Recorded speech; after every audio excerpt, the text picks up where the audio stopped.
ভাগবত কথার প্রারম্ভ ভাগে সর্বপ্রথমে আমার পরমারাধ্য শ্রী গুরু মহারাজ গৌড়ীয় বৈষ্ণব গগনের উজ্জ্বল জ্যোতিষ্ক গুরু গৌরাঙ্গ সেবার মূর্তিমন্ত বিগ্রহ সমগ্র ভারত ভূখণ্ডের সর্বশ্রেষ্ঠ স্থান শ্রী বৃন্দাবন।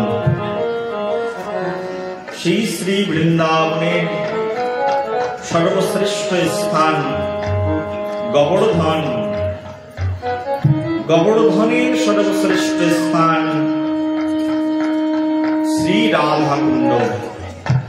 শ্রী রাধা কুণ্ড তটে তটস্থিত আমার পরমারাধ্য পতিত পাবন শ্রী গুরু মহারাজ শ্রী শ্রী 108 প্রাণ কৃষ্ণদাস বাবাজি মহারাজের রাতুল চরণ পদ কমলে সশ্রদ্ধ কোটি ধন্যবাদ প্রণতিবাদ জ্ঞাপন করব।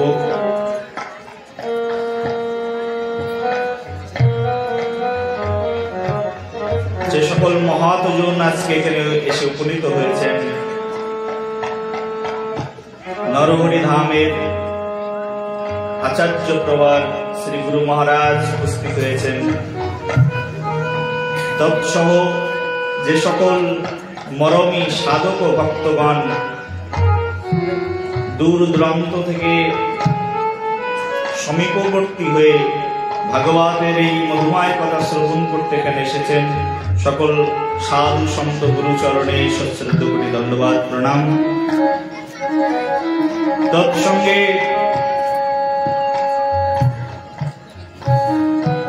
আজকের এই মধুময় ভাগবতের শ্রোতা এই শ্রী বৃন্দাবনে আগমন করেছেন যে সকল ভক্তগণ, জগৎ মাতার অংশ সম্ভূতা মাতৃমণ্ডলী,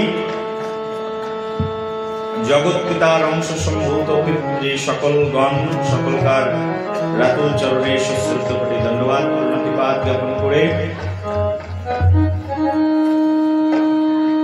আমরা ভাগবতের অমৃতময় কথা শ্রবণের ক্রমের দিকে আমরা গমন করব। তার আগে সবাই মিলে এই ভগবত ভগবানকে উলুধ্বনি হরিধ্বনির মাধ্যম দিয়ে সাদরে বরণ করে নেব। সবাই মিলে একসঙ্গে জয় জয়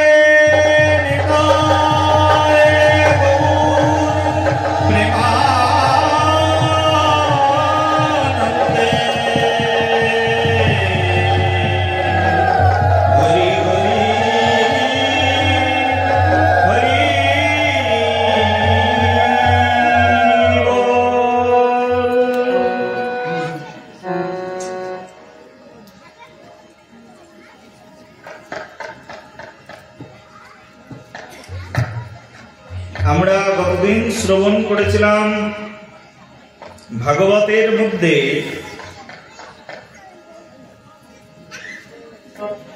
চারটি বিশেষ সংবাদ রয়েছে। সেই চারটি সংবাদের মধ্যে গতদিন আমরা শ্রবণ করেছিলাম সুত সৌনক সংবাদ। সুতমণি এবং সৌনক ঋষি কর্তৃক যে সংবাদ ভাগবতে বর্ণিত হয়েছে সেই সকল কথা আমরা গতদিনে শ্রবণ করেছিলাম। এছাড়া আজকে আমরা শ্রবণ করব ভাগবতের দ্বিতীয় সংবাদ।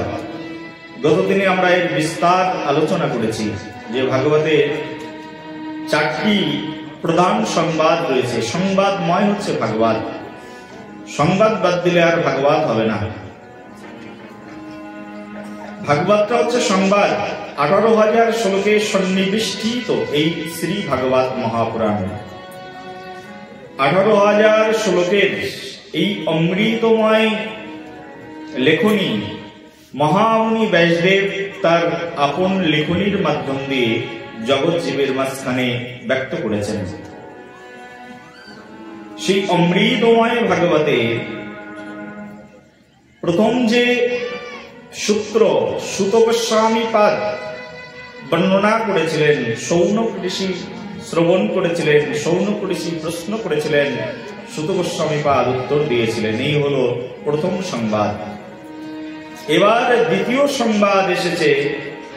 সুখদেব গোস্বামী বর্ণনা করছেন আর পরীক্ষিত মহারাজ শ্রবণ করছেন, ভাগবতের শ্রোতা। তৃতীয় সংবাদ নবযোগেন্দ্র কবি বর্ণনা করছেন, নেমি মহারাজ শ্রবণ করছেন, আবার প্রশ্ন করছেন, আবার উত্তর করছেন। চতুর্থ সংবাদ এসেছে ভাগবতে। ভগবান শ্রীকৃষ্ণ উদ্ধবকে বলছেন, উদ্ধব শ্রবণ করছেন, আবার উদ্ধব প্রশ্ন করছেন। স্বয়ং পরব্রহ্ম, পরমাত্মা, পরম বিভু, পরমানন্দ মাধব ভগবান শ্রীকৃষ্ণ সেটিকে আবার বর্ণনা করে শ্রবণ করাচ্ছেন। এখান থেকে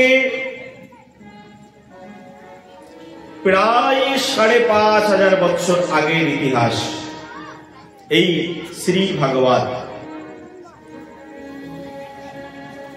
বলছে এখান থেকে প্রায় ৫,৫০০ বছর আগের ইতিহাস। সেই ইতিহাসের মধ্যে আমরা দেখতে পাই স্বয়ং সুখদেব গোস্বামীপাদ এই ভাগবত কীর্তন করছেন ৫,৫০০ বছর পূর্বে। সুখদেব গোস্বামী কে? এই সুখদেব গোস্বামী যিনি ভাগবত কীর্তন করেছিলেন। তা সুখদেব গোস্বামী প্রসঙ্গে ভাগবত বলছেন, ভাগবতের একজন নিষ্কিঞ্চন পরম আচার্য নাম হচ্ছে সুখদেব গোস্বামী। বলছেন নিষ্কিঞ্চন পুরুষ, যার ভিতরে কোনো কামনা নেই, বাসনা নেই, লোভ নেই, পরমহংস পরিব্রাজক আচার্য মহামুনি সুখদেব গোস্বামী, তপস্বী আচার্য।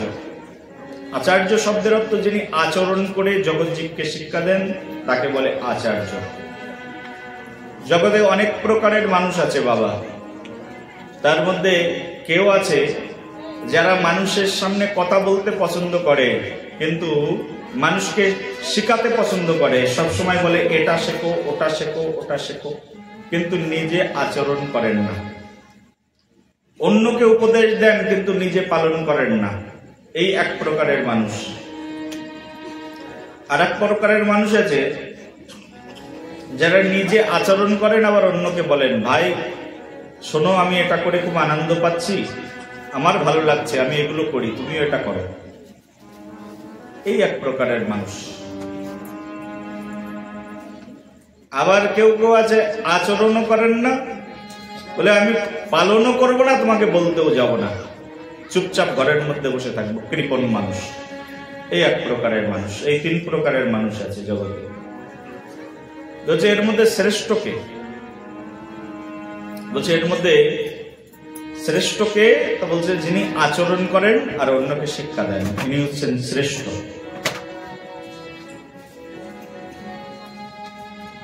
আচরণ কেমন? আমি কপালে তিলক পরি, এসো ভাই তুমিও কপালে তিলক পরো। আমি ভগবানকে ভোগ লাগিয়ে প্রসাদ নিবেদন করে ভগবানের প্রসাদ খাই, তুমিও ভগবানকে ভোগ লাগিয়ে ভগবানের নিবেদন করা প্রসাদ গ্রহণ করো।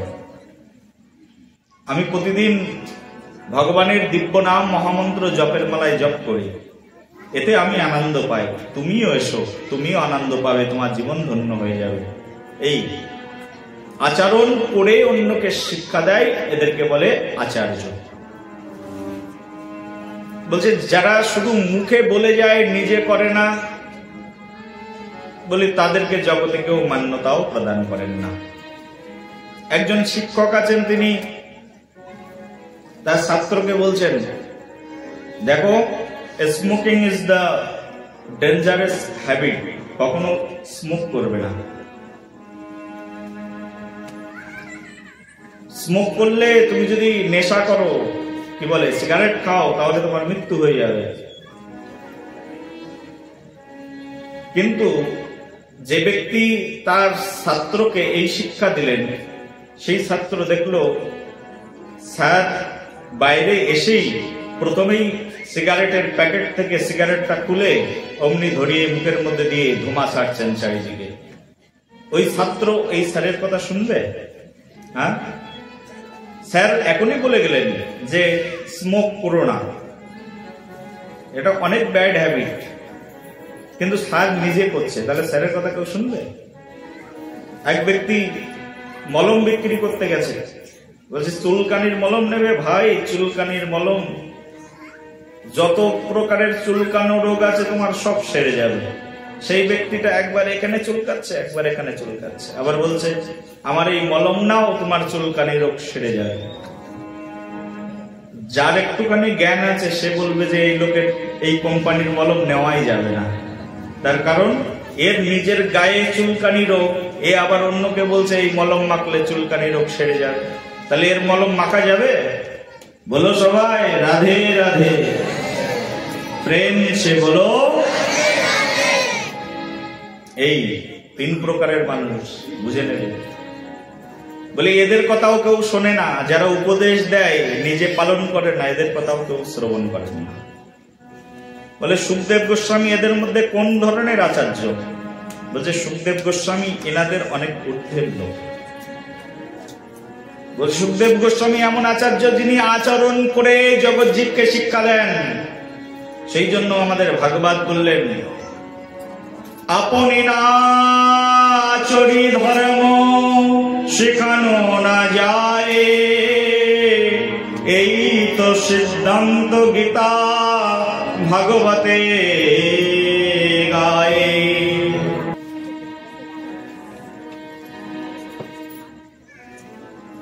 বলছে আপনি না আচরি ধর্ম শিখানো না যায়, এই তো সিদ্ধান্ত গীতা ভাগবতে গায়।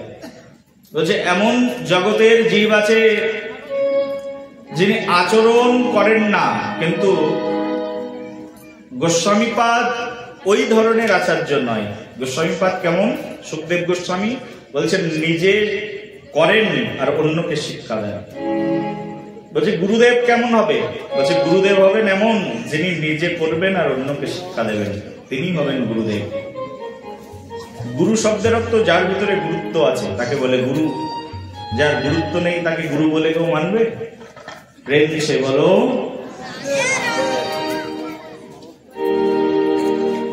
এই সুখদেব গোস্বামীপাদ তিনি নিজে আচরণশীল একজন বক্তা, তিনি শিক্ষা দিচ্ছেন কাকে? তা তিনি শিক্ষা দিচ্ছেন পরীক্ষিত মহারাজকে। সুখদেব গোস্বামীপাদ জন্ম কোথায়? বলি সুখদেব গোস্বামীপাদের জন্ম হচ্ছে শ্রী ব্যাসদেবের ঔরাসে। বলি ব্যাসদেব কি ডাইরেক্ট জন্ম দিয়েছেন সুখদেব গোস্বামীকে? না, সুখদেব গোস্বামীপাদের জন্ম এইরকম নয়। পিতাকে ব্যাসদেব ভাগবত শুনেছেন কার কাছ থেকে? ভাগবত শুনেছেন ব্যাসদেব গোস্বামীপাদের কাছ থেকে। কিন্তু ভাগবত যে ব্যাসদেব গোস্বামীপাদের কাছ থেকে শুনেছেন সুখদেব গোস্বামী, তো এই ভাগবত পেয়েছেন কোথা থেকে? তাহলে শোনো, সেই প্রাচীন ইতিহাস। বহু বছর পূর্বে একবার পার্বতী দেবী তার পতিদেব স্বয়ং শিব ও শম্ভুকে বলছেন, প্রভু তোমার কাছে আমার কিছু প্রশ্ন রয়েছে। বলে কি প্রশ্ন? বলে না, তোমাকে উত্তর দিতেই হবে। বলছে পার্বতী কখনো তো এইরকম করে আমাকে বলো না যে আমাকে উত্তর দিতেই হবে। প্রশ্নটা কি? বলছে প্রশ্নটা বলবো, কিন্তু তুমি আগে আমার সঙ্গে সত্যি সত্যি প্রতিজ্ঞা করো যে উত্তর দেবেই দেবে। বলছে আমি অবশ্যই উত্তর দেব। তুমি আমার অর্ধাঙ্গিনী, সহধর্মিনী, স্বামীর কর্তব্য স্ত্রীর প্রত্যেকটি বিষয়ে সহযোগিতা করা, তার সঙ্গে সবকিছু শেয়ার করা, এটা স্বামীর কর্তব্য। তুমি বলো কি প্রশ্ন?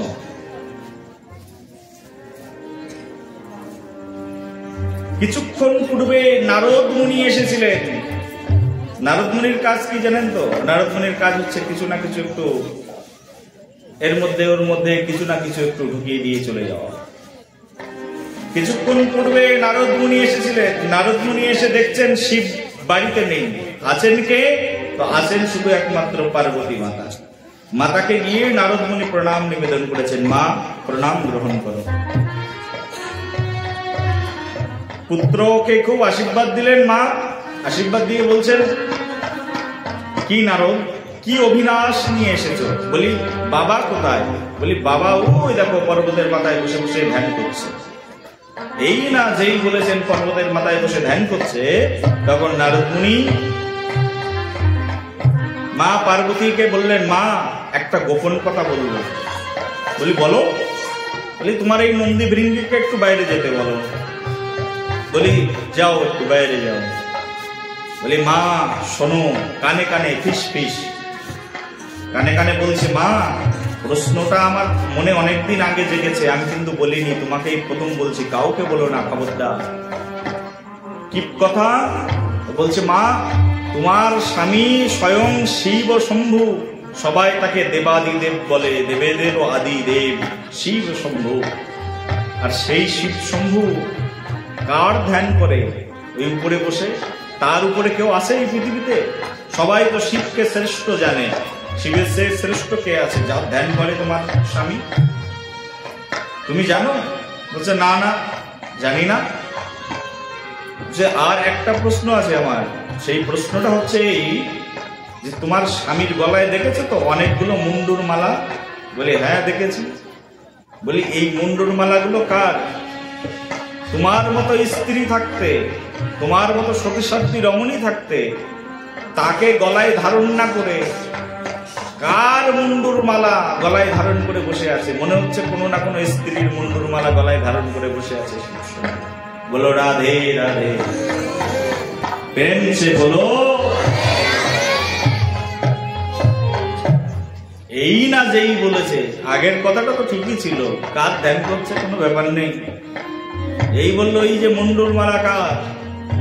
এই তো পার্বতী, সঙ্গে সঙ্গে তার টনক নড়ে গেছে। তাই তো তাই তো, আর মুন্ডুর মালা শিবজি গলায় ধারণ করে রয়েছে। শিবজি সঙ্গে সঙ্গে মনের মধ্যে অনুশোচনা তৈরি হচ্ছে পার্বতী দেবী। এইরকম কথা যদি স্বামী সম্পর্কে কেউ শোনে কি হবে বলতো? কিন্তু নারদ মুনি এই যে লীলা করলেন, এই লীলার মধ্যে অনেক মাধুর্যপনা রয়েছে। নারদ মুনি একজনের কথা আর একজনকে লাগিয়ে দেয় বটে, কিন্তু তার মধ্যে কল্যাণ নিহিত থাকে। কিন্তু এই কলিযুগের যারা নারদ মুনি আছে না, তোমাদের মধ্যে যারা নারদ মুনি বসে আছে, একজনের কথা যদি আর একজনকে লাগিয়ে দেয় তাহলে যুদ্ধ বেঁধে যায়। প্রেম সে বলো, প্রেম সে বলো। ওই নারদ মুনির সঙ্গে এই নারদ মুনির অনেক পার্থক্য। আমাদের আচার্য নারদ মুনি, তিনি আচার্য গুরু, ধ্রুব মহারাজের গুরু, প্রহ্লাদ মহারাজের গুরু। সাধারণ কথা নাকি? মহান মহান সাধকদের গুরু, ব্যাসদেব গোস্বামীর গুরু নারদ মুনি। তিনি যদি একজনের কথা আরেকজনকে লাগায় তাতে কল্যাণ হয়। আর এই জগতের নারদ মুনিরা একজনের কথা আরেকজনকে লাগিয়ে দিলে অকল্যাণ হয়ে যায়, ঘরের মধ্যে ঝগড়া বেঁধে যায়। নারদ মুনি এই কথা বলেছিলেন, আর তার কারণে এই জগতে এই ভাগবতের প্রকাশ হয়েছিল। নারদ মুনির কথা শুনে পার্বতী দেবী আর স্থির থাকতে পারলেন না। পার্বতী দেবী, নারদ মুনি বলেই তো চলে আসলেন, পার্বতী দেবী অপেক্ষা করছেন কখন শিব শম্ভু উপর থেকে নামবেন। শিব শম্ভু আর নামছেন না, ধ্যান করেই যাচ্ছেন।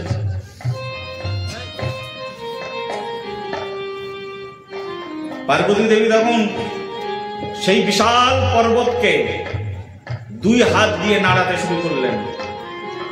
এমন করে পার্বতী সেই পর্বতকে নাড়া দিলেন যে পর্বত উপড়ে চলে আসবে এইরকম ভাব। সঙ্গে সঙ্গে শিবজির ধ্যান ভেঙে গেল, শিব নেমে আসলেন। পার্বতী, পার্বতী কি হয়েছে? তুমি পর্বতকে কেন হেলিয়ে দিচ্ছ? কি অপরাধ করলো পর্বত? বলি পর্বত কোন অপরাধ করেনি, অপরাধ করেছো তুমি। হ্যাঁ আমি অপরাধ করেছি। শিবজি একেবারে জড়সড় হয়ে গেছে। আছে না এই জগতে অনেক স্ত্রীরা যদি স্বামীদেরকে বলে তুমি অপরাধ করেছো, স্বামীরা একেবারে জড়সড় হয়ে যায়। স্বয়ং শিব ও শম্ভু দেবাদিদেব জড়সড় হয়ে গেছে। অপরাধ কি? বলছে তুমি অপরাধ করেছো এই যে তুমি আমাকে অনেক কথা গোপন করেছো। বলি কি কথা গোপন করেছো? বলি তোমার গলায় যে মুন্ডুর মালা, এ কার মুন্ডু আমাকে আগে বুঝিয়ে বলো। শিবের আর বুঝতে বাকি থাকলো না, নারদ মুনি এসেছিলেন এখানে। কারণ এইসব প্রশ্ন আমার স্ত্রীর মাথায় একমাত্র দেওয়ার মতো মালিক যিনি, তিনি হচ্ছেন নারদ মুনি। প্রেম দিচ্ছে বলো।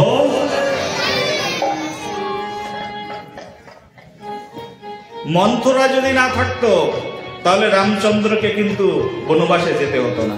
হ্যাঁ, কৈকেয়ীর মাথায় এত কুটিলতা, এত কুটিল বুদ্ধি নেই যে নিজের ছেলেকে রাজ্য অভিষেক করাবে আর রামচন্দ্রকে বনবাস পাঠাবে। পাঠানোর কারণ কি? মন্থরা, উপদেশদাতা, পরামর্শদাতা। এই জগতে মানুষ যার সঙ্গ করে সেই সঙ্গটা অনেক গুরুত্বপূর্ণ। যেমন সঙ্গ তেমন হয় এই জগতের রঙ্গ। বলো রাধে রাধে। যেমন সঙ্গ তেমন কি রঙ্গ। সেই জন্য সঙ্গ সবসময় ভালো মানুষের করতে হয়। ভালো মানুষের সঙ্গ করবে, ভালো হয়ে যাবে। অসৎ মানুষের সঙ্গ করবে, মন অসৎ জটিলতায় কুটিলতায় পরিপূর্ণ হয়ে যাবে। শিব শম্ভু বললেন এখানে এসেছিলেন স্বয়ং নারদ মুনি। শিব শম্ভু বললেন নারদ মুনি এসেছিলেন বুঝি? বলে হ্যাঁ এসেছিল, তাতে তোমার কি? শিব বলছেন বুঝে গেছি, একটা নতুন লীলা হবে, আর নতুন লীলার সূচনার সময় হয়ে গেছে। প্রভু শিব শম্ভু বলছেন আমার এই গলায় যতগুলো মুন্ডুর মালা দেখছো, এই মুন্ডুর মালা অন্য কারোর মুন্ডুর মালা নয়, এই মুন্ডুর মালা তোমারই মুন্ডুর মালা। এই কথা শুনে পার্বতী দেবী তো খুব স্তম্ভিত হয়ে গেলেন। কিভাবে সম্ভব প্রভু, আমার মুন্ডুর মালা? আমি তো বেঁচেই রয়েছি। বলি তুমি এখন বেঁচে রয়েছো, কিন্তু এর আগে তুমি অনেকবার মরেছো, আর তুমি যতবার মরেছো তোমার ওই মৃত্যু যন্ত্রণা সহ্য করতে না পেরে তোমার ওই মুন্ডুর মালাগুলো আমি আমার গলায় ঝুলিয়ে রেখেছি। দেখো। বলি প্রভু আমি মরে যাই, তা তুমি কি মরো না?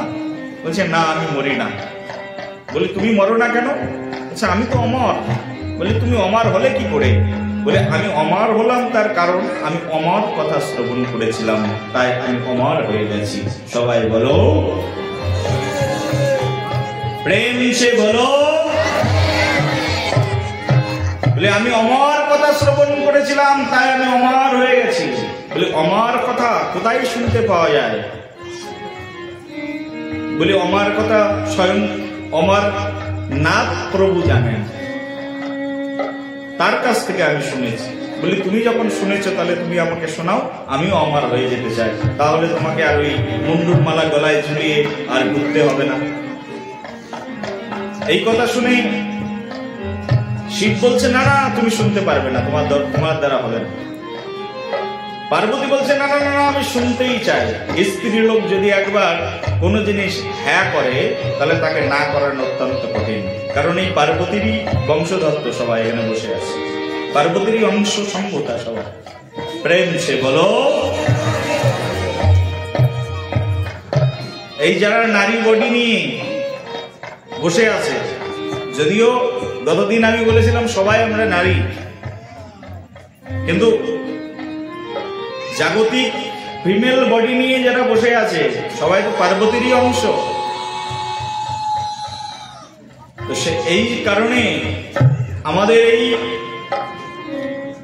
সভ্যতার মধ্যে এই পার্বতীর গুণ কিছুটা কিন্তু নারীদের মধ্যেও আছে। পার্বতী দেবী বলছেন না না আমাকে শোনাতেই হবে। শিব যতই বুঝাতে চেষ্টা করছেন কোন রকমে পার্বতী বুঝতে চায় না। না না তোমাকে শোনাতেই হবে। এমন গো ধরেছে শিব আর ভাবছে আমি আর যাবো কোথায়? বিয়ে করে তো নিয়ে এসছি, গলায় ঝুলিয়ে যখন নিয়ে এসছি সৎকার তো করতেই হবে আমাকে। ভগবান শিব শম্ভু বলছে, আমার কথা যদি শুনতে চাও তাহলে চলো অমরনাথে যাই, একেবারে নিরিবিলি স্থানে বসে আমার কথা শ্রবণ করতে হবে। আর এই কথা যদি তুমি শ্রবণ করো, পুরো কথা, আমার কথা তোমাকে শুনতে হবে, আর তুমি পুরোটা যদি শুনতে পারো তাহলে তুমি অমর হয়ে যাবে। প্রেম দিছে বলো। বলি শ্রবণের আগে সত্য আছে। বলি কি সত্য? সত্য হচ্ছে যখন তুমি শুনতে বসবে তখন কিন্তু ঝিমাতে পারবে না আর ঘুমাতে পারবে না। বলো রাধে রাধে। দেখবেন এখানে ভাগবত কথা হচ্ছে, কিছু মানুষ ঝিমিয়ে পড়বে, কিছু মানুষ ঘুমিয়ে পড়বে, কিছু মানুষ তন্দ্রায় ঢুলে পড়বে। বলি এগুলো হওয়ার কারণ কি? এগুলো হওয়ার কারণ সেই পূর্বকালে, বহু পূর্বকালে এগুলো সৃজিত হয়েছিল। তন্দ্রা দেবী বলে একটা দেবী আছেন, যার কাজই হচ্ছে ভাগবত বিমুখ করে রাখা। এই তন্দ্রার জন্ম কোথা থেকে, আসলো কোথা থেকে? বলে বহিরঙ্গা মায়া শক্তি থেকে। বহিরঙ্গা মায়া শক্তির অনুচার এনারা। তন্দ্রা, নিদ্রা, বহিরঙ্গা মায়া শক্তি। আমাদের মায়াকে সাধারণত তিন ভাগে ভাগ করা হয়। মায়া দেবীকে, মায়া তত্ত্বকে তিন ভাগে ভাগ করা হয়। তার মধ্যে প্রথম ভাগের নাম হচ্ছে মায়ার অন্তরঙ্গা শক্তি। এই অন্তরঙ্গা শক্তি হচ্ছে স্বয়ং ভগবানের সহায়ক শক্তি। আর একটা হচ্ছে বহিরঙ্গা মায়া শক্তি, আর একটা হচ্ছে তটস্থা শক্তি। এই বহিরঙ্গা মায়া শক্তি, এই বহিরঙ্গা মায়া শক্তির কাজ হচ্ছে মানুষকে কৃষ্ণ বিমুখ করে রাখা। এই বহিরঙ্গা মায়া শক্তির অনুচার হচ্ছে এই তন্দ্রা, নিদ্রা। তাদের কাজই হচ্ছে যখন কেউ কৃষ্ণ কথা শুনতে বসবে তখন তাদের, যারা বিশেষ করে ভজনশীল নয়, অভক্ত, কৃষ্ণ বিমুখ, তাদেরকে বেশি করে কৃষ্ণ বিমুখ করে রাখে, ঘুম পাড়িয়ে দেয়। আর যাদের খুব নিষ্ঠা আছে, খুব নিষ্ঠা, ঐকান্তিক নিষ্ঠা, তাদেরকে অ্যাটাক করার চেষ্টা করে কিন্তু অ্যাটাক করতে পারে না। ওই যে কয়েকদিন আগে গেল না করোনা ভাইরাস, ভাইরাস থেকে মুক্ত হওয়ার জন্য কোভ্যাক্সিন নিয়েছিল। কে কে নিয়েছে? হ্যাঁ, ভ্যাকসিন নিয়েছি যাতে ভাইরাস আমাকে অ্যাটাক না করতে পারে। মোবাইলের মধ্যে ভাইরাস আছে, তাহলে অ্যান্টিভাইরাস মেরে দাও, তাহলে ভাইরাস মুক্ত হয়ে যাবে। অনেক সাধুরা আছে অ্যান্টিভাইরাস নিয়ে বসে থাকে, তাদেরকে আর ভাইরাস অ্যাটাক করতে পারে না, অর্থাৎ এই মায়াগুলো অ্যাটাক করতে পারে না। কিন্তু যারা এরকম প্রোটেকশন না নিয়ে বসে থাকে তাদেরকে অ্যাটাক করে ফেলে, তাদের ঘুমিয়ে পড়ে। তো সেই জন্য বেশি বেশি রাধে রাধে বলতে হয়। প্রেম সে বলো। যখনই তুমি রাধে শব্দ উচ্চারণ করবে মায়া কিন্তু পালিয়ে যাবে। আর যেই তুমি রাধে শব্দ বলা বন্ধ করে দিয়েছো, চুপচাপ বসে শুনছো, তো এবার মায়া দেবী এসে ঢুকে যাবে। ঢুকে গিয়ে বলবে, ওর চোখটাকে আস্তে আস্তে বন্ধ করে দিই, ঝিমিয়ে পড়বে, আস্তে আস্তে ঘুমিয়ে পড়বে।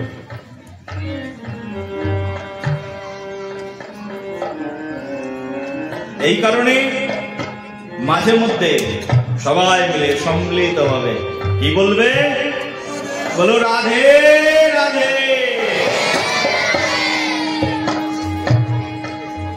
স্বয়ং শিব শম্ভু পার্বতী দেবীকে বললেন, দেখো আমি তোমাকে অমৃত কথা শ্রবণ করাচ্ছি, কিন্তু ঘুমাতে পারবে না। সত্য বলছে, না না না, ঘুমাবো না, আমি তোমাকে কথা দিচ্ছি আমি ঘুমাবো না। পার্বতী দেবীকে নিয়ে চলে গেলেন পাহাড়ের মধ্যে ভাগবত কথা বলবার জন্য। পাহাড়, আমরা ভাগবত কথা বলছি গ্রামের মধ্যে স্টেজ বানিয়ে। গতবারে যা স্টেজ হয়েছিল তার চেয়ে সুন্দর স্টেজ হয়েছে এবার। ধন্যবাদ সবাইকে, বলো রাধে রাধে।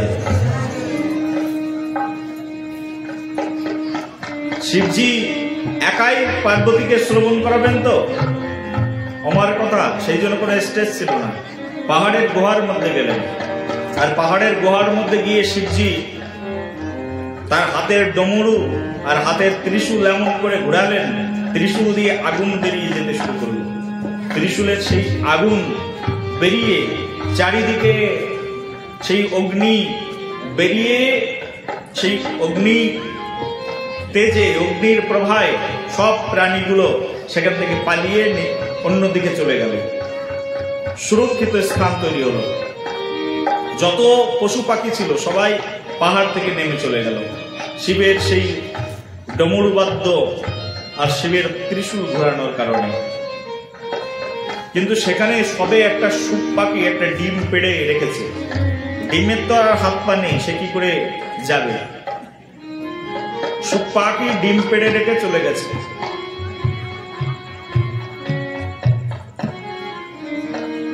সেই ডিমটা শুধু পড়ে রয়েছে। আর সেই পর্বতের মধ্যে বসে বসে শিবজি বলছে, এখন তোমাকে আমি আমার কথা শ্রবণ করাবো। এই আমার কথার আর এক নাম হচ্ছে ভাগবত কথা।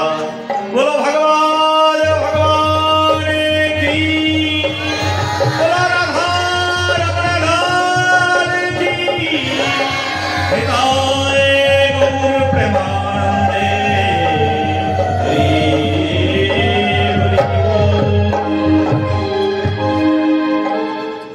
শিবজি বলছেন, এখন তোমাকে আমার কথা শ্রবণ করাবো, আমার কথা শ্রবণ করাবো। সেই আমার কথা শ্রবণ করাচ্ছেন। কোথায় বসিয়ে শ্রবণ করাবেন? শিবের তো আর আসন টাসন লাগে না, বাঘের চামড়া পড়ে থাকে, বাঘের ছালের উপরে শিবজি বসে গেলেন। পার্বতী তো আর সব জায়গায় বসতে পারে না, পার্বতীকে বসানোর কোনো জায়গা পাচ্ছেন না। শিবজি বললেন, এসো আমার কোলের উপরে বসে যাও। একেবারে পার্বতী শিবের কোলের উপরে বসে গেছে। আর এখন শিবজি মহারাজ ভাগবত কথা শ্রবণ করাচ্ছেন। এই ভাগবতই হচ্ছে সেই অমর কথা। সেই অমর কথা কীর্তন শুরু করেছেন, অমর কথা কীর্তন শুরু করেছেন। বলছেন শিবজি, দেখো আমার কথা যখন বলবো তখন একটু হু হু শব্দ করবে, তার মানে আমি বুঝতে পারবো যে তুমি আমার কথা শুনছো। পার্বতী দেবী প্রথম থেকে পার্বতী দেবীকে শোনানো শুরু করেছেন। শিবজি প্রথম স্কন্ধের কথা হলো,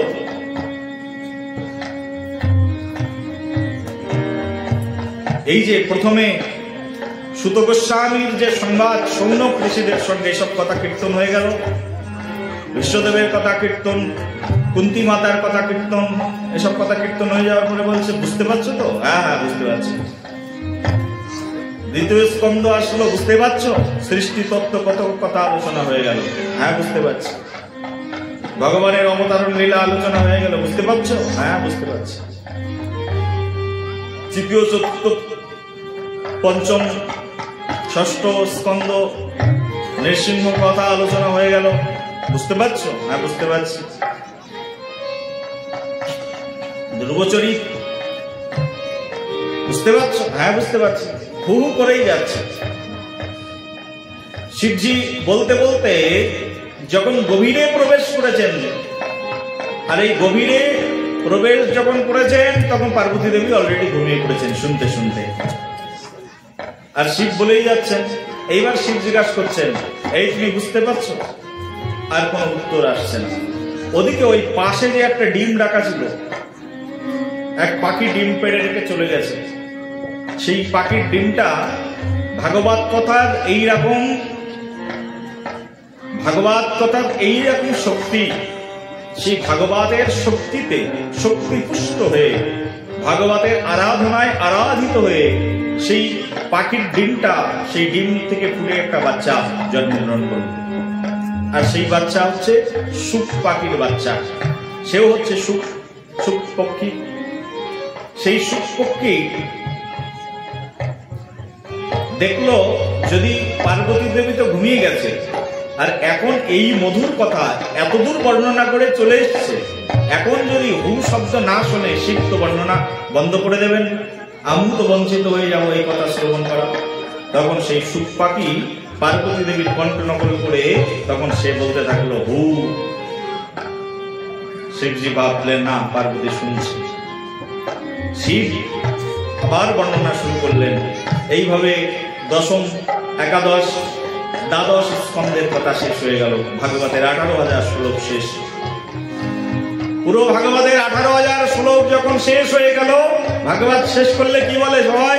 তখন শিবজি বলছেন, ভাগবত প্রেমানন্দে শ্রী গুরু নিতাই গৌর হরি।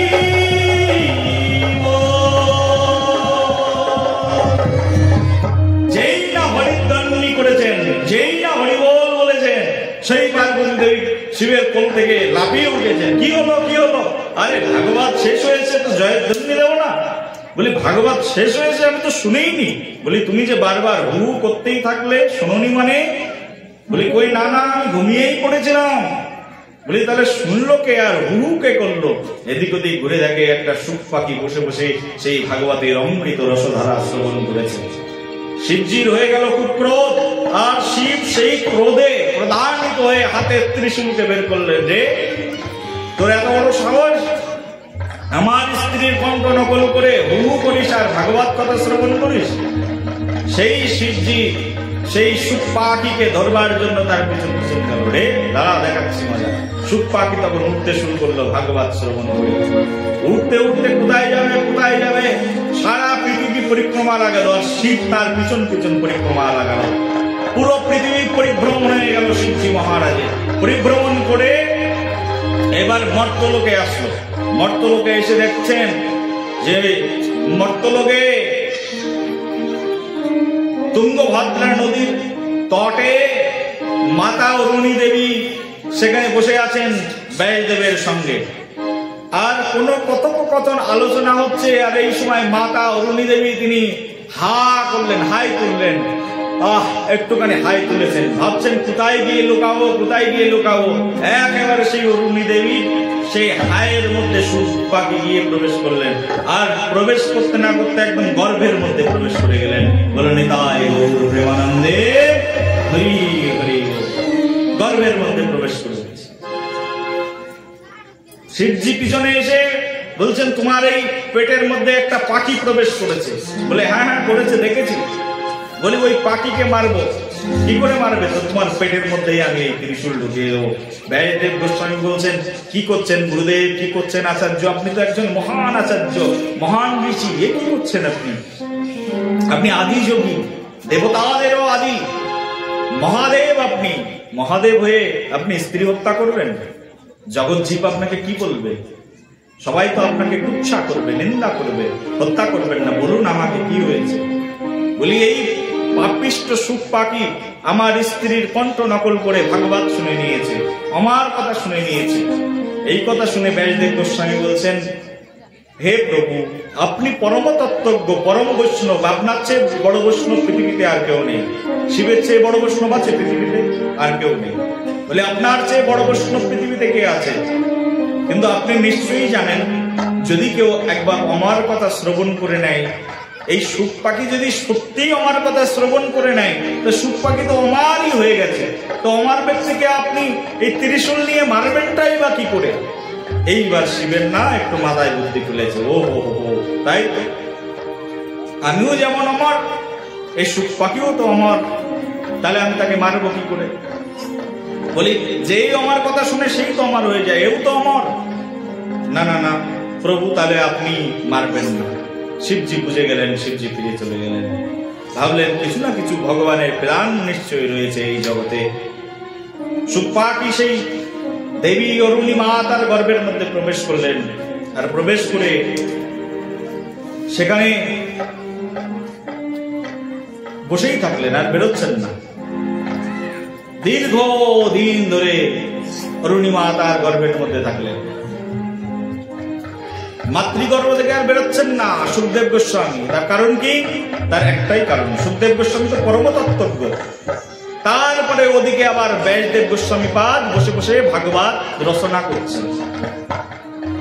যখন ব্যাসদেব গোস্বামী পাদ আবার ভাগবত রচনা করছেন, এইবার পুনরুচ্চরিত চরবনাম, এবার পুনরায় সেই অমৃত আস্বাদন করছেন সেই সুখ পাখি বসে বসে সেই গর্ভের মধ্যে, মাতৃগর্ভের মধ্যে।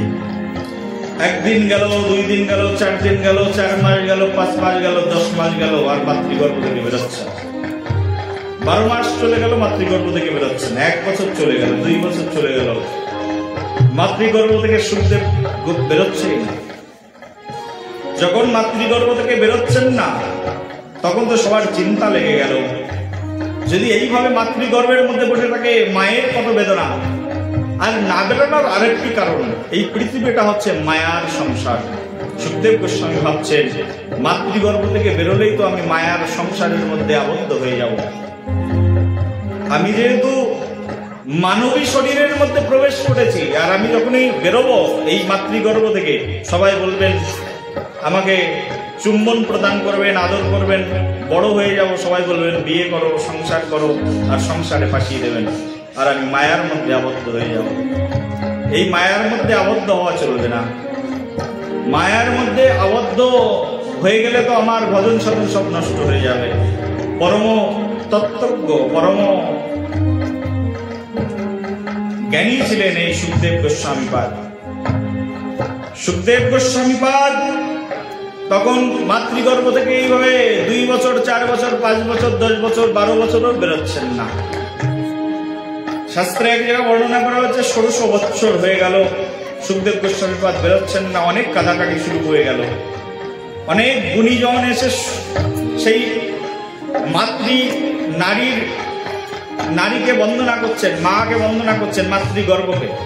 দেখো, এখনো পর্যন্ত দেখবে কোন নারী যদি গর্ভবতী হয়, তাহলে অন্যরা এসে কিন্তু নারীর গর্ভকে বন্দনা করে।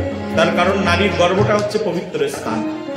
কারণ সেখানে হয়তোবা কোনো বৈষ্ণব এসে বসে আছেন, কে জানে কে এসেছেন নারীর গর্ভের মধ্যে। সেই জন্য নারীর গর্ভকে পবিত্র স্থান বলা হয়। নারী যখন গর্ভবতী হয় তখন সে সকলের পূজ্য হয়ে যায়, প্রণম্য হয়ে যায়। কারণ তিনি একজন বৈষ্ণব সন্তানকে জন্ম দিতে যাচ্ছেন, তিনি একজন মহাভাগবতকে পৃথিবীতে আনতে যাচ্ছেন। সবাই মাতাকে এসে প্রণাম করতে শুরু করলেন। পরমতত্ত্বজ্ঞ সুখদেব গোস্বামী পাদের কাছে কেঁদে কেঁদে তার পিতা বলছেন, তুমি বেরিয়ে এসো, তোমার সকল মনোবাঞ্ছা আমি পূর্ণ করে দেব। অনেক অনুনয় বিনয় করবার পরে এবার 16 বছরের যুবক বেরিয়ে আসলেন মায়ের গর্ভ থেকে। বেরিয়ে এসে হাঁটতে শুরু করলেন। আর তাকালেন না, মার দিকেও তাকালেন না, বাবার দিকেও তাকালেন না। পিতৃমাতৃ দর্শনে যদি মায়া জন্মে যায়, সেই জন্য গর্ভ থেকে বেরিয়ে হাঁটতে শুরু করলেন। এমন হাঁটতে শুরু করলেন, ব্যাসদেব গোস্বামীপাদ তার পিছু পিছু যাচ্ছেন। পিছু পিছু যে ব্যাসদেব গোস্বামীপাদ বলছেন, দাঁড়াও পুত্র, দাঁড়াও, দাঁড়াও, দাঁড়াও, দাঁড়াও। কিন্তু পুত্র দাঁড়াচ্ছেন না, পুত্র চলেই যাচ্ছেন। সামনে এক জলাশয়ের মধ্যে কিছু স্ত্রী জাতি তারা উলঙ্গ অবস্থায় স্নান করছিলেন। সুখদেব গোস্বামী চলে গেল, তারা কাপড় চোপড় পরলেন না, লজ্জা পেলেন না। ব্যাসদেব গোস্বামী বৃদ্ধ, মুখে দাড়ি ভোগ করে গেছেন, একেবারে বৃদ্ধ, এরকম লাঠি ঘর দিয়ে যাচ্ছেন। স্ত্রীরা ব্যাসদেব গোস্বামীকে দেখে তাড়াতাড়ি কাপড় পরে নিলেন। যখনই কাপড় পরে নিয়েছেন তখন ব্যাসদেব গোস্বামী বলছেন, আমি কোন যুগে আসলাম? বলি, মা তোমরা আমার কন্যা সম, আমার যুবক পুত্র তোমাদের সামনে দিয়ে ন্যাংটা হয়ে, কাপড় চোপড়ও তো পড়েনি সুখদেব গোস্বামী, দিগম্বর বেশ, বলে কাপড় চোপড় পড়লো না, ন্যাংটা অবস্থায় আমার যুবক পুত্র চলে গেল, তাকে দেখে তোমাদের লজ্জা লাগলো না? আমাকে দেখে লজ্জা লাগছে? নারীরা বলছে, দেখো তোমার পুত্র যুবক হলেও তার মনের ভিতরে কোনো কাম নেই, তার মনের ভিতরে কোনো কামনা বাসনা নেই, সে হচ্ছে পরম ভাগবত শুদ্ধ জন, সেই জন্য তাকে দেখে আমাদের লজ্জা লাগেনি। 1 বছরের বালকের সামনে, একটা 5 মাসের বালকের সামনে যদি কোনো স্ত্রী কাপড় চোপড় পরিবর্তন করে, তার লজ্জা লাগবে নাকি? হ্যাঁ, তার কারণ সে তো বোঝেই না কামনা বাসনা কাকে বলে, তার ভিতরে এই ধরনের বোধ বুদ্ধিই নেই, তাকে দেখে লজ্জা লাগার কি আছে? হতে পারে তোমার পুত্র যুবক, কিন্তু সে কামনা বাসনা মুক্ত, পরম ভাগবত, তাকে দেখে লজ্জা লাগেনি। কিন্তু তুমি সংসারী, তোমার ভিতরে কামনা বোধ আছে, বাসনা বোধ আছে, তাই তোমাকে দেখে লজ্জা লেগেছে। খুব অপমান বোধ করলেন, কান ধরলেন, কান মরলেন, নাকে হাত দিলেন, নাকে খত দিলেন। ব্যাসদেব গোস্বামীপাদ বললেন, অনেক বড় শিক্ষা পেয়েছে। কখনো কখনো ছোটদের কাছ থেকেও শিক্ষা নিতে হয়। প্রেম সে বলো, প্রেম সে বলো। সুখদেব গোস্বামীপাদ চলে গেলেন, আর তার কিছু কিছু ব্যাসদেব চলে গেলেন, জঙ্গলের মধ্যে প্রবেশ করলেন, আর সুখদেব গোস্বামীপাদকে খুঁজে পেলেন না। এই সুখদেব গোস্বামী পাদ সেই জঙ্গলের বিভিন্ন জায়গায় ঘুরে ঘুরে ঘুরে ঘুরে ঘুরে ঘুরে এইবার তিনি পরীক্ষিতের কাছে এসে দাঁড়ালেন। বলো পরীক্ষিত মহারাজ কি, সুখদেব গোস্বামী পাদ কি। এই হচ্ছে সেই সুখদেব গোস্বামী পাদ যিনি এই ভাগবতের কথা কীর্তন করেছেন। সুখদেব গোস্বামী পাদের জন্ম এইভাবে হয়ে গেল। এই সেই সুখদেব গোস্বামী পাদ যার মুখ থেকে ভাগবত কথা আমরা শ্রবণ করছি। সুখদেব গোস্বামী পাদ ভাগবত বলেছিলেন কারণ তিনি অমার কথা জানেন। আর এই যে ভাগবতের প্রসঙ্গ, এটা হচ্ছে অমারও কথা। 7 দিন ধরে কেউ যদি এখানে এসে সংকল্প করে বসে, এক আসনে বসবে সংকল্প করে, প্রথম দিনে এসে ভাগবতের চরণে পুষ্প নিবেদন করবে, বলবে হে ভাগবত ভগবান কৃপা করো, 7 দিন ধরে তোমার কথা শ্রবণ করতে চাই। 7 দিনে ভাগবতের 18,000 শ্লোক পাঠ হবে। কেউ যদি এসে ভাগবতকে প্রণাম করে একটা আসনে, এক আসনে বসে ভাগবত কথা 7 দিন ধরে শ্রবণ করে, ওই ব্যক্তি অমর হয়ে যাবে। বলো রাধে রাধে, প্রেম সে বলো। বিশ্বাস তো করো ভগবানের বাক্যে। ভাগবতের বাক্য হচ্ছে এরকম, আমার কথা নয়, ভাগবতের কথা। বহু পূর্বকালে এই কথা বর্ণিত হয়েছে। সেই ভাগবত, অমৃতময় ভাগবত আমরা কীর্তন করতে বসেছি। এই ভাগবতের আর এক নাম হচ্ছে অমার কথা, যা শ্রবণ করলে মানুষ অমার হয়ে যায়। এই কথা শ্রবণ করলে রোগী ব্যক্তির রোগ নিরাময় হয়ে যায়। ভাগবতের আসরে অনেক রোগী আছে, ডাক্তাররা সারাতে পারছে না, বিশ্বাস নিয়ে এসে ভাগবতের আসরে সে মোটামুটি করেছে, তার সব রোগ নিরাময় হয়ে গেছে। তার প্রমাণ আমি নিজে দেখেছি। প্রেম সে বলো। বিশ্বাস রাখতে হবে তোমাকে। বিশ্বাসে মিলায় বস্তু তর্কে বহুদূর। বিশ্বাস যদি থাকে তোমার ভাগবতের প্রতি, ভগবানের প্রতি, রোগ মুক্ত হয়ে যাবে, শোক মুক্ত হয়ে যাবে, পরম বৈভববান হয়ে যাবে, পরম ঐশ্বর্যশীল হয়ে যাবে। তোমার যা কিছু দরকার ভাগবত সব কিছু দেওয়ার সামর্থ্য রাখে। ভাগবত কথাকে সাধারণ কথা মনে করো না। এই যে গ্রামে হচ্ছে ভাগবত কথা, সাধারণ কথা না। মুনিজনের আরাধ্য এই ভাগবত, শিব ব্রহ্মা পার্বতীর আরাধ্য ভাগবত। এই ভাগবত কথা এই গ্রামের মধ্যে কীর্তন হচ্ছে আজকে, সাধারণ কোনো কথা নয়। সবাই একবার বলো ভাগবত ভগবানে কি, বলো ভাগবত ভগবানে কি, বলো রাধা রমণ লাল কি। আর এই ভাগবতের প্রত্যেকটি কথাই হচ্ছে কৃষ্ণ কথা। ভাগবত মনে কৃষ্ণময় ভাগবত। কৃষ্ণ ছাড়া ভাগবতের আর কোনো আরাধনা নেই। সেই জন্য একবার সবাই হাতে তালি দিয়ে ভগবান শ্রীকৃষ্ণের আরাধনা করো। ভাগবত সব দিয়ে দেবে তোমার। শোনো ভাগবত কি দিতে পারে।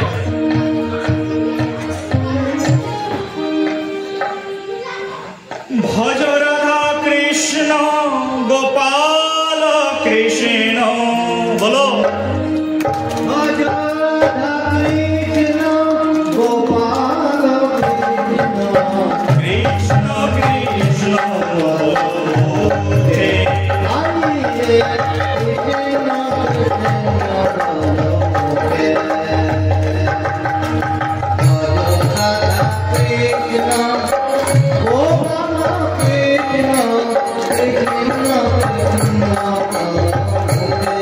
মুখে কি বলবে? মুখে মুখে কৃষ্ণ কৃষ্ণ মুখে বলো সবাই। মুখ আছে তো, মুখ আমরা পেয়েছি। আমরা মুখটা পেয়েছি কিসের জন্য? আমরা মুখটা পেয়েছি কৃষ্ণের গুণকীর্তন করবার জন্য। বর্চং শ্রীকৃষ্ণ গুণানুবর্ণনে। মুখ পেয়েছি কৃষ্ণের গুণ বর্ণনা করবার জন্য। বর্চং শ্রীকৃষ্ণ গুণানুবর্ণনে। করো, হাত পেয়েছি কেন? করো হর মন্দির মার্জনাদেশে। হাত পেয়েছি হরির মন্দিরকে পরিষ্কার করবার জন্য। এই হাত। শ্রুতম চ্যুত চাকরম সৎকথালয়ে। কান পেয়েছি কেন? ভগবানের কথা এই কান দিয়ে শ্রবণ করবার জন্য ভগবান কান দিয়েছেন। 2 কান। কান দিয়েছেন ভগবান 2, মুখ দিয়েছেন একটা। সেই জন্য বলবে কম আর শুনবে বেশি। কৃষ্ণ কথা বেশি শুনবে আর কৃষ্ণ কথা বেশি বলার চেষ্টা করবে, অন্য কথা নয়। হ্যাঁ, এখন তো বলো বলো, ভজ রাধা কৃষ্ণ গোপাল কৃষ্ণ, ভজ রাধা কৃষ্ণ গোপাল কৃষ্ণ, কৃষ্ণ কৃষ্ণ ভাই রে বলো ভজ রাধা কৃষ্ণ গোপাল কৃষ্ণ, কৃষ্ণ কৃষ্ণ বলো মুখে, আরে রে কৃষ্ণ কৃষ্ণ বলো মুখে। ভজ রাধা কৃষ্ণ গোপাল কৃষ্ণ, কৃষ্ণ কৃষ্ণ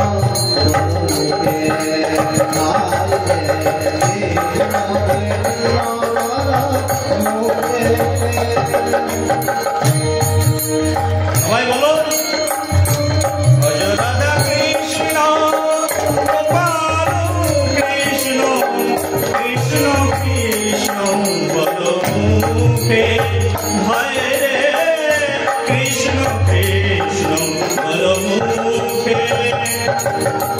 ভজ রাধা কৃষ্ণ গোপাল